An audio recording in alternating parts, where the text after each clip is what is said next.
Hi, I'm Kelly Netton, co-chair of the Breaking Through Task Force. And I'm Sarah Gist, licensed clinical social worker and member of the Breaking Through Task Force, as well as clinical services counselor for Dare County Department of Health and Human Services.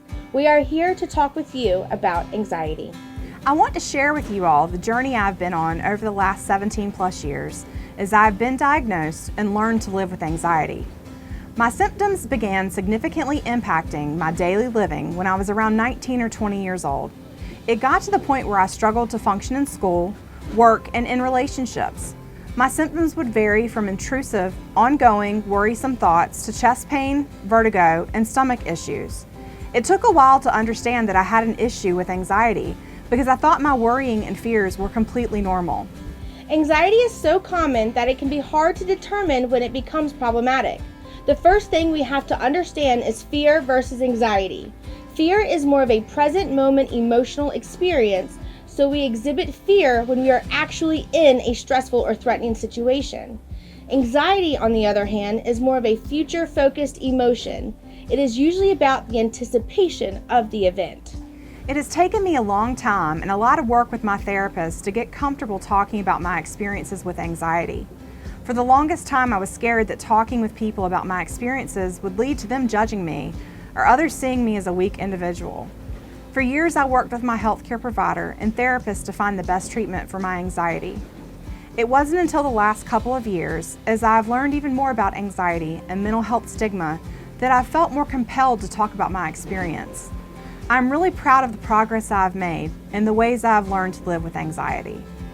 Anxiety can tell our bodies a lot of different things. For example, that something matters to us. We may feel more nervous about an upcoming job interview that we really want versus a job interview that we don't want. Anxiety can also serve the purpose of caution. This feeling can let us know we might be in a situation where there is a risk of harm. Sitting on the other side of this, I often look back and see where I was experiencing symptoms that significantly impacted my ability to enjoy life prior to 19 years of age.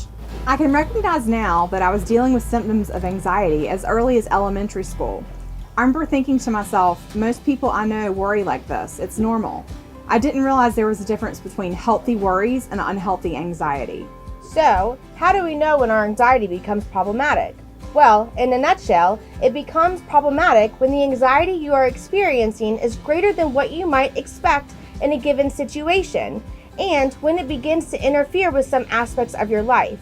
For example, if your anxiety prevents you from forming desired relationships with people or meeting your responsibilities at work or school, this may be a sign that normal anxiety has shifted to be problematic.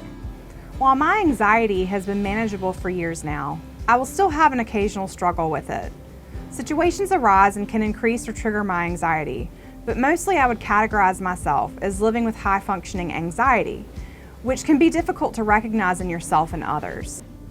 That's a great point, Kelly. Signs and symptoms can look different in everyone, but signs and symptoms of anxiety include irritability, people-pleasing tendencies, perfectionistic tendencies, control-seeking, seeming distant, inattentiveness, hyperactivities, nervous habits such as nail-biting, skin-picking, hair-pulling, and even somatic symptoms such as stomach aches, headaches, and exhaustion.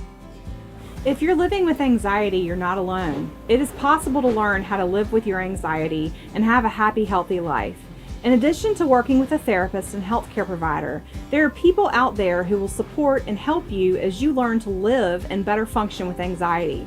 I have been really lucky to have a huge support system filled with friends and family who want to help me best manage my anxiety. Understanding anxiety is key in helping others who are living with it. If you notice someone you care about is showing signs and symptoms of anxiety, here are some things you can do to help them. Let the person know what you are observing and that you care. Let the person know that they are not alone.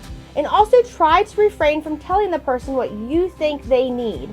Instead, encourage them to talk to you about what they are experiencing, and you can provide information on support available, including self-help and professional help.